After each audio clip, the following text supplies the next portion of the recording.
শামসুত তিবরিজি রহমাতুল্লাহি আলাইহি বলেন, এলেম বলা হয় ওই জ্ঞান অর্জন করাকে যেই জ্ঞান অর্জন করার মাধ্যমে নিজেকে নিজের থেকে পৃথক করা যায়। নিজেকে বলেন, নিজেকে নিজের থেকে পৃথক করা যায়। নিজেকে নিজে বলে আমি পীর, আমি মুফতি, আমি মুহাদ্দিস, আমি চেয়ারম্যান মেম্বার এমপি মিনিস্টার, আমি সভাপতি সেক্রেটারি, আমি বড় বংশের, আমি বড় শিক্ষিত, আমি ডক্টর, আমি অমুক টমুক সমুক। এই আমি আমি আমি আমি আমি নিজেকে নিজের থেকে পৃথক করা যায়। এর নাম কি? মাওলানা জালালউদ্দিন রুমি রহমাতুল্লাহ আলাইহি ঘোড়ার পিঠ থেকে লাফ দিয়ে পড়ে তাকে জড়াইয়া ধরছে। হুজুর, আপনি আমাকে ইলম শিক্ষা দেন। আলহামদুলিল্লাহ, এমন ইলম শিক্ষা পাইল, এমন ইলম শিক্ষা দিল। এই মাওলানা জালালউদ্দিন রুমি রহমাতুল্লাহি আলাইহি বলেন, খুদ বা খুদ মাওলানা রুমি না শোধ, তা গোলামে শামসুত তিবরিজি না শোধ। আমি রুমি ততক্ষণ পর্যন্ত রুমি হতে পারি নাই যতক্ষণ পর্যন্ত শামসুত তিবরিজির সাগরে হইতে পারি নাই। এই জন্য আমার বাজানদেরকে বলবো, পর্দা আলে মা বোনদেরকে বলবো, বাজান কোন দুনিয়ার পিছনে পড়লা? हकीकत से तो दुनिया बेखबर है, हकीकत से तो दुनिया बेखबर है, दुनिया की नुमाइश पर नजर है। हे बड़ लोक आमार बाबारा, धनी आमार बाबारा, हे बड़ वंशेर आमार बाबारा, बड़ शिक्षित आमार बाबारा, हे पर्दार आড়ালের মা বোনেরা, মাঝে মাঝে একটু চক্ষু বন্ধ করো, একটু মুরাকাবা চিন্তা করো, কোন দুনিয়ার ভিতরে আছি, আবার এখান থেকে কোথায় রওনা করব। আল্লাহ রাব্বি সাল্লাল্লাহু আলাইহি ওয়াসাল্লাম বলেন, হে আমার উম্মতরা, কুন ফিদ দুনিয়া কান্নাকা গারীব আও আবিরু সাবিল। হে আমার উম্মতরা, দুনিয়ার একটা মুসাফির খানা। কি খানা? আবার বলেন, আবার বলেন, আবার বলেন, কি খানা? রাস্তায় পথিক চলতেছে, রাস্তার পথিক মুসাফির, তার যে হালাত থাকে, তোমার এই দুনিয়ার ভিতরে হালাত এইভাবেই থাকবে। এইটাকে কেউ স্থায়ী বাড়ি মনে কইরো না রে বাজার, এইটাকে সব কিছু মনে কইরো না।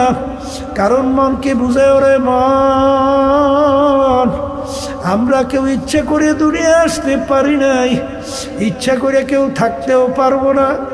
আসিও আমার মালিকের ইচ্ছা, আসিও মালিকের ইচ্ছা, রওনাও কিন্তু করা লাগবে আমার মালিকের ইচ্ছায়। আরে দুনিয়ার ভিতরে যখন আসছিলাম, আরে বাদশাও কিন্তু ল্যাংটা অবস্থায় আসছিল, প্রধানমন্ত্রী ল্যাংটা অবস্থায় দুনিয়াতে আসছিল, আর রাস্তার ফকির সেও কিন্তু ল্যাংটা অবস্থায় দুনিয়াতে আসছিল। ভাগ্যের বিনিময়ে কেউ বা প্রধানমন্ত্রী, কেউ বা প্রেসিডেন্ট, কেউ বা রাস্তার ফকির, কিন্তু এই কবরের যাত্রীরা আবার যখন কবরের পথের পথিক হইয়া রওনা করবা, আহারে প্রধানমন্ত্রীকেও কিন্তু 3টা কাপড় দিয়া প্যাঁচ দেবে, আর রাস্তার ফকির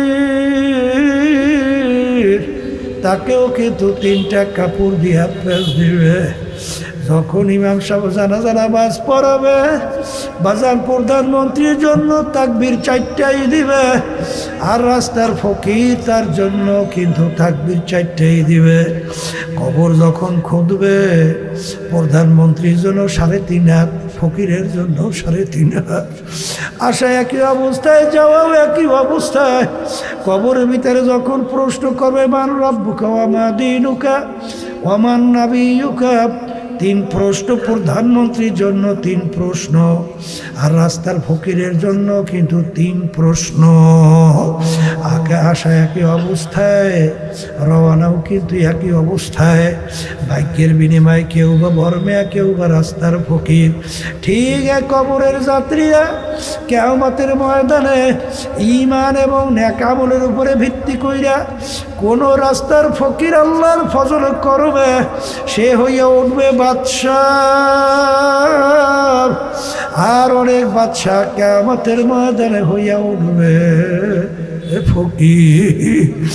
এই জন্য আমার বাজানদেরকে বলবো, পর্দা আলে মামুনদেরকে বলবো, দুনিয়া কিন্তু শান্তির জায়গা না।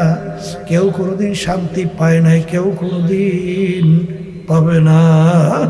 আর দুনিয়া দারুল মেহনে ওয়াল বালা, দুনিয়া বালা মুসিবতের জায়গা, কষ্ট ক্লেশের জায়গা।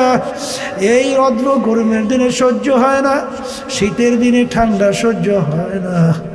আরে রোগ ব্যাধির কোনো শেষ নাই, বিপদ আপদের কোনো শেষ নাই, শত্রু মিত্রর কোনো অভাব নাই।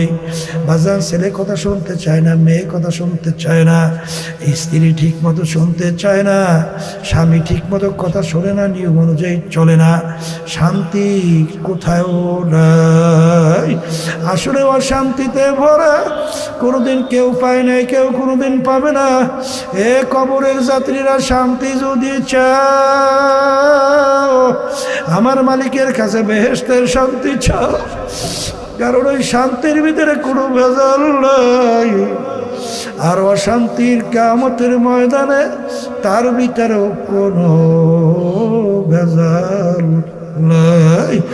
এই কবরের যাত্রীরা যারা মুসলমান দাবি করে, যারা ঈমান আনছেন, আল্লাহর উপরে বিশ্বাস রাখেন, আল্লাহর হাবিবকে যারা আল্লাহর নবী বইলা স্বীকার করেন, যারা আখিরাতকে বিশ্বাস করেন, যারা বেহেশত জান্নাত বিশ্বাস করেন, আমি সেই বাজানদেরকে বলবো, পর্দা আলে মা বোনদেরকে বলবো, ইল্লা মান আতাল্লাহ বিকলবিন সালিম, পরিচ্ছন্ন সুস্থ কলব ছাড়া আমার মালিকের বেহেশতে যাওয়া যাবে না। কলবের রোগগুলা জানা লাগবে, সেগুলা দূর করতে হবে। কলবের উল্লেখযোগ্য রোগের ভিতরে একটা হলো তাকাব্বুরি, আমি ভালো আমি বড়, আর একটা হিংসা, অন্যের উন্নতি দেখে সহ্য করতে না পারা। আর একটা রোগের নাম হলো দুনিয়ার মহব্বত, সম্পদের মহব্বত, সম্মানের মহব্বত, টাকার মহব্বত, দুনিয়াদার দলের মহব্বত। এইটা অন্তরে একটা রোগ, এইটা দূর করতে হবে। ওজব দূর করতে হবে, নিজের কাছে আশ্চর্য হওয়া, লোভ দূর করতে হবে। লোভের কারণে অনেক সময় মানুষ কুফরি পর্যন্ত পয়সা যায়। বাজান অন্তরের রোগগুলো, আহারে গিবা শিকায়ত থেকে বাঁচা লাগবে। বাজান এই অন্তরের যে বিভিন্ন কুমন্ত্রণা থেকে বাঁচা লাগবে। এই রোগগুলা দূর করার জন্যই আমার বাজানদেরকে বলবো, পর্দা আলে মা বোনদেরকে বলবো, আজকে শরীরের রোগ হইলে আমরা ডাক্তারের কাছে যাই। ঝিনাইদহ আমরা যখন মেডিকেলের ভিতরে যাব, এখানে ডাক্তার যখন চিকিৎসা করলো, বলতেছে ভাইজান আপনার যে রোগ হয়েছে, এই রোগ এখানে চিকিৎসা হবে না, আপনি ঢাকায় যান, বড় চিকিৎসার জন্য সেখানে ব্যবস্থা আছে। সেখানে যাওয়ার পরে ডাক্তার যদি বলে যে আপনার এই চিকিৎসা বাংলাদেশে ভালো হবে না, আপনি বিদেশে যান, অনেক সময় জায়গা জমি ঘর বাড়ি বিক্রি কইরাও তারপরেও কিন্তু আমরা চিকিৎসার জন্য তারপর বিদেশে যাই। কিন্তু এ কবরের যাত্রীরা যত চিকিৎসা করুক না কেন, একদিন না একদিন মৌতের শরাব পান করতে হবে।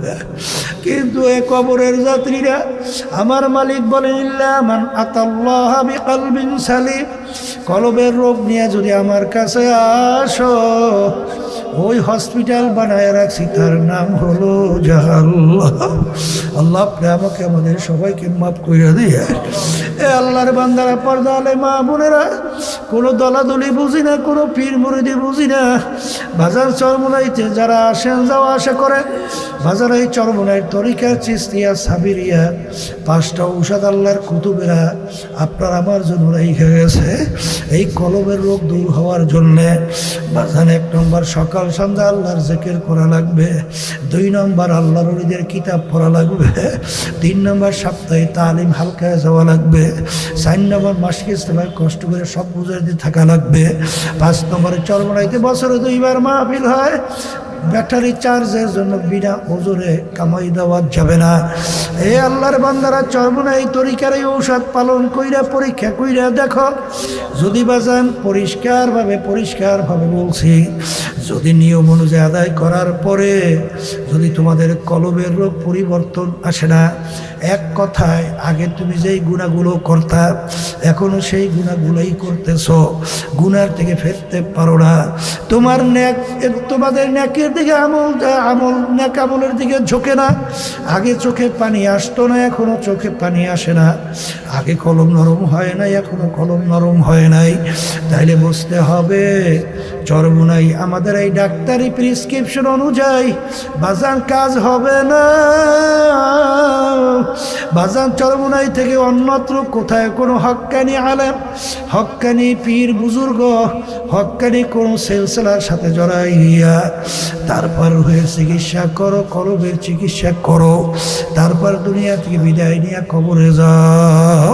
কারণ একবার যদি কেউ কবরে ঠইগা বস, দ্বিতীয়বার দুনিয়াতে এসে আপিল কইরা জিতবার কিন্তু আর আশা নাই। এই কবরের যাত্রীরা দুনিয়ার যেখানে কাজে যদি 5 বারও কেউ ঠইগা যাও, আবার ওই কাজের ভিতরে চেষ্টা করলে জিতবার আশা করা যায়। কিন্তু কবরে যাই যদি একবার কেউ ঠইগা বসো আর দ্বিতীয়বার দুনিয়াতে এসে আপিল কইরা জিতবার কিন্তু আর আশা নাই। এই জন্য আমার ভাইদেরকে বলবো, পর্দা আলেম মামুনদেরকে বলবো, আজকে দুনিয়ার দিকে লক্ষ্য করে একটু মোরাকাবা করো। বাজার আজকে সাধারণ দুনিয়ার আগুনের ভিতরে একটু আঙ্গুল ঢুকাইয়া দেখো, কয় মিনিট কয় সেকেন্ড ওই আগুনে আঙ্গুল রাখতে পারবা। কিন্তু আল্লাহ রাসূল সাল্লাল্লাহু আলাইহি ওয়াসাল্লাম বলেন, হে আমার উম্মতেরা, দুনিয়ার আগুনের চেয়ে 70 গুণ তেজের আগুন জাহান্নামের আগুন। আপনি আমাকে আমাদের সবাইকে মাফ কইরা দিয়েন। ওই আগুনের ভিতরে কেমনে জ্বলবা, মনকে বুঝাইয়া তারপর কবরে রওনা করো। আজকে দুনিয়া থেকে বিদায় নিয়ে কবরে দেওয়ার পরে বাজার ডানের দিকে তাকাইয়া যখন দেখে মাটি, বামের দিকে তাকাইয়া দেখে মাটি, নিচে মাটির বিছানা, উপরেতে চাপা মাটি, ভাইগা যাইতে পারবা না। এখন না পারবার দিক বিদিক হারাইয়া আমার আল্লাহকে ডাকবে, আল্লাহ আল্লাহ আল্লাহ। আমার মালিক বলে, ওর নেমো খারাপ, দুনিয়ার ভিতরে তোকে আমি পাঠাইছিলাম আমার ইবাদতের জন্যে। ইবাদত অর্থ মালিকের হুকুম অনুযায়ী চলার জন্যে, আল্লাহর হুকুম অনুযায়ী চলার জন্যে। ওরে নেমো খারাপ, দুনিয়াতে আমার হুকুম অনুযায়ী চলার জন্যে তোদেরকে আমি দুনিয়ায় পাঠাইছিলাম এবং তোদেরকে আমি পরীক্ষার জন্যে স্বাধীনতা দান করছিলাম। বাজান আম হিল হুমরুয়াইদা, আমি তোমাদেরকে স্বাধীনতা দান করছিলাম কেন? লিয়াবলুয়াকুম আইয়ুকুম আহসানু আমালা, পরীক্ষা নেওয়ার জন্যে কে আমার হুকুম অনুযায়ী ভালো কাজ করো আর কে আমার হুকুমের বিরুদ্ধাচরণ করো। এই পরীক্ষার জন্য আমি তোদেরকে স্বাধীনতা দান করছিলাম। এই স্বাধীনতার ভিতরে যা মনে করে তা করবি, এই স্বাধীনতার ভিতরে আমি তোদেরকে কোনো বাধা দেব না। কারণ আমি তাকাইয়া তাকাইয়া দেখছি কাফেরের দলের আমার হাবিবের উপরে পর্যন্ত আক্রমণ কইরা আমার হাবিবের মাথা মুবারকে হেলমেট পর্যন্ত ঢুকাইয়া ফেলছিল। আমার হাবিবের শরীর মুবারক থেকে রক্ত মুবারক বের হইয়া আমার হাবিবের জুতা মুবারক পর্যন্ত আটকে গেছিল। আখারে ওই স্বাধীনতার ভিতরে আমি কিছু বলি নাই। আমি শুধু তাকাইয়া তাকাইয়া শুধু দেখতে রয়েছি, কারণ আমি কিচ্ছুই বলবো না। ঠিক ভালো করে মনে রাখি, স্বাধীনতা পাইয়া আমার সমস্ত নেয়ামত ভোগ কইরা, আরে আমি চক্ষু দিছিলাম দেখার জন্যে, নেয়ামত চক্ষু পাইয়া দেখছো। আরে কান দিছিলাম শোনার জন্যে, নেয়ামত পাইয়া কান দিয়া শুনছো। জবান দিছিলাম কথা বলার জন্যে, জিহ্বা পাইয়া কথা বলছিলি। হাত পাও দিছিলাম কাজের জন্যে, নেয়ামত পাইয়া কাজ করছিলি। ব্রেন দিছিলাম পড়াশোনা করবি, ব্যবসা বাণিজ্য করবি, সম্পদ গুছাইছো, বড় মেয়া হইছো, অফিসার হইছো। এই নেয়ামত দিছিলাম আমি মাওলা। আমার সমস্ত নেয়ামত ভোগ করিয়া যখন আমার হুকুম মানো নাই, ও ফেরেশতারা, এই কবর কিন্তু আর কবর থাকবে না। আল্লাহর হাবিব বলেন, আল কবরু রাউযাতুম মিন রিয়াজিল জান্নাহ আও হুফরাতুম মিন হুফারিল্লাহ। আমার উম্মতেরা, এই যে কবর দেখো, আল্লাহ হাবিব সাল্লাল্লাহু আলাইহি ওয়াসাল্লাম বলেন, এই কবর কিন্তু আসল কবর না। কোন আল্লাহর বান্দা বান্দির কবর একটা বেহেশতের বাগান হয়ে যাবে। এ আমার দয়ার মালিক আমার জন্য, আমাদের সকলের জন্য কবুল করে নিয়েন।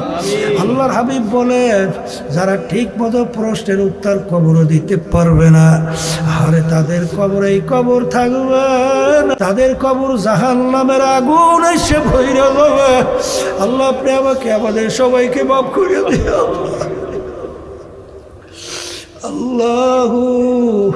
আল্লাহ রাসূল সাল্লাল্লাহু আলাইহি ওয়াসাল্লাম বলেন, হে আমার উম্মতরা, আহারে তিসআতু ওয়া তিসঈনা তিন্নিনান লাউ নুফিকা ফিল আরদি মা আনবাতাত খাদিরা। কোন নাফরমানের কবরের ভিতরে একটা দুইটা নয়, 99টা বিষাক্ত সাপ জমা হইয়া যাবে। কিয়ামত পর্যন্ত নাফরমানকে পেঁচাইয়া কিয়ামত পর্যন্ত ঠোকরাইতে থাকবে। ওই সাপের কেমন বিষ হবে? আল্লাহর হাবিব বলেন, জমিনে দিকে মুখ করিয়া ফুঁক দিলে গাছপালা মাথা জাগাতে পারতো না। আল্লাহ আপনি আমাকে আমাদের সবাইকে মাফ করে দিয়ে। আল্লাহ বাজান, এরপরও কত ঘটনা আমার মালিক দুনিয়ার মধ্যেও দেখায়। বাজান, সেদিনকার আমি আল্লাহু আকবার, আমি মাহফিল করে আসছিলাম, আল্লাহু আকবার।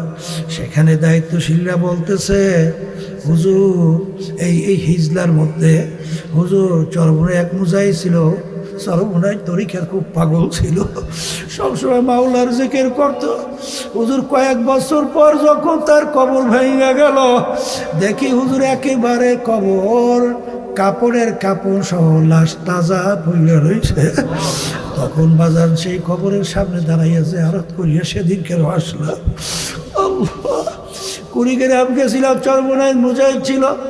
বাজান দুনিয়ার থেকে বিদায় নিয়ে কবরে যাওয়ার পরে 32 বছর পরে যখন নদীর ভাঙ্গলে কবর ভেঙে গেল, আরে 32 বছর পরে কাপড়ের কাপড় সহ লাশ তাজা বের হইয়া আসছে। এখন উঠাই নিয়ে আব্বাজান রহমাতুল্লাহি আলাইহি তার নামের মাদ্রাসা ফজলুল উলুমের সামনে নতুনভাবে দাফন করছে। কয়েক মাস আগেও সেই কবর আমি জিয়ারত করিয়া আসছি। বাজান, যত ঘটনা মাঝে মাঝে আমার মালিক কবরে কাপড়ের কাপড় সহ তাজা দেখায়।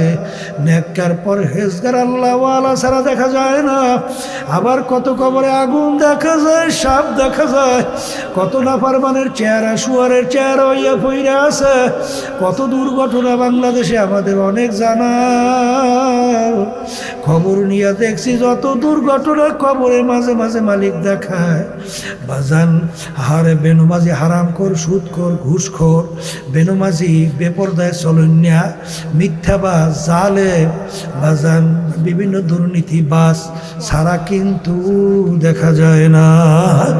এই জন্য আমার ভাইদেরকে বলবো, পর্দালে মা বোনদেরকে বলবো, আমার মালিক যখন মাহফিলে নিয়ে আসছেন, আমার মালিক বড় দয়ার, বড় মায়ার।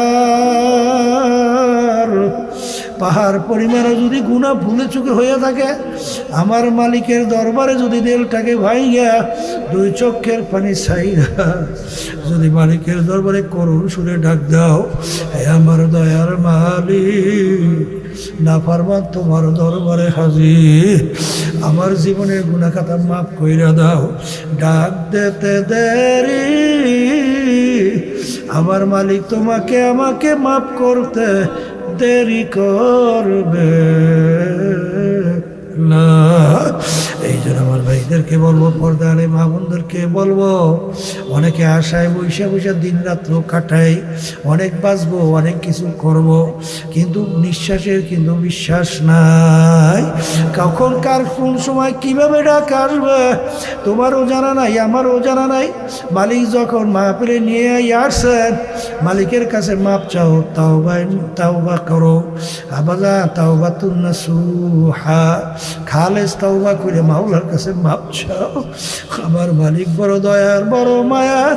আর মালিকের কাছে দোয়া করো, মালিক আমাদের কাছে হককে হক হিসাবে প্রকাশ করে দেন, বাতিলকে বাতিল হিসাবে প্রকাশ করে দেন। আমাদের সবাইকে হকের পক্ষে থাকার তৌফিক দান করেন।